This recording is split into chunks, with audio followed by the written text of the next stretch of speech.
Darshan sir ಫಾರ್ಮಲ್ಲಿ ಇದ್ದಿದ್ದು ಗೋರಿಗಳನ್ನ ನಾನು ತಂದೆ. ಅದಕ್ಕೆ ಹೇಳ್ತಾರೆ ಯಾವಾಗ ಹೋಗಿ ತಗೊಂಡಿದ್ದೆ ನೀನು? ನಾನು ಹೇಳಿದ್ದು ದರ್ಶನ್ ಸರ್ ಫಾರ್ಮಲ್ಲಿ ಇರೋ ದನ ನನ್ನ ಮನೇಲಿ ಐತೆ ಅಂತ ನಾನು ಹೇಳಿದ್ದು. ದರ್ಶನ್ ಸರ್ ಹತ್ರ ಹೋಗಿ ನಾನು ವ್ಯಾಪಾರ ಮಾಡಿ ಹಿಡ್ಕೊಂಡು ಬಂದೆ ಅಂತ ಹೇಳಿದ್ದೀನಿ ನಾನು. ಅದು ಇದು ತಪ್ಪು ಮಾಹಿತಿ ಅಂತ. ಏನು ಇದು ದೇಶ ನಾನು ಕೊಳ್ಳೆ ಹೊಡ್ಕೊಂಡು ಹೋಗ್ತೈತೆ ಅದು ಹೇಳಿದಕ್ಕೆ ನಾನು ಅರ್ಥ ಮಾಡ್ರಿ. ಏನೋ ಒಂದು ನಂದು ಬರ್ಬೇಕಲ್ಲಿ, ಏನೋ ಒಂದು ನಂದು ಅಲ್ಲಿ ಸೇರಿಸ್ಬೇಕು. ಕಮಿಟಿ ನಾನು ಹೊಸಕೋಟೆನಲ್ಲಿ ತೊರ್ನಹಳ್ಳಿ ಜಾತ್ರೆನಲ್ಲಿ ನಮ್ಮ ಭರತ್ ಅಣ್ಣನ ಹಿಡ್ಕೊಂಡು ಪಾಪ ಪುಣ್ಯಾತ್ಮನ ಏನಾನ ಮಾಡ್ಬೇಕು ಅಂದ ಅಣ್ಣ ಚಿನ್ನ ಕೊಡೋಣ ಬಿಡೋಣ ಅದಕ್ಕೆ ಆಯಿತು ಅಂದರು.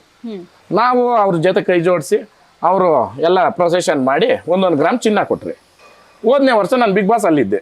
ನನ್ನನ್ನು ಯಾರು ಟೀಕೆ ಮಾಡಿದ್ರಲ್ಲ ನಾನು ಅವ್ರಿಗೆ ಹೇಳಿದ್ದು ಅದೇನು ಹೇಳ್ತಾರಲ್ಲ ಅದೇನೋ ಕುಂಬಳಕಾಯಿ ಕಳ್ಳ ಅಂದ್ರೆ ಹೆಗಲ್ ಮುಟ್ಕೊಂಡು ನೋಡ್ಕೊಂಡ ಅಂತ. ಕೆಲವೊಬ್ರೆಲ್ಲ ನಾನು ಕೇಳ್ದ ಅಂತ ನೀನು ಅಂದಿದ್ರೆ ನಿನ್ಕೆ ಹಾಕೋ.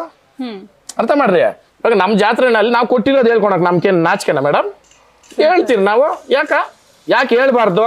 ನಿನ್ಗೇನು ಪ್ರಾಬ್ಲಮ್ ಅದರಿಂದ?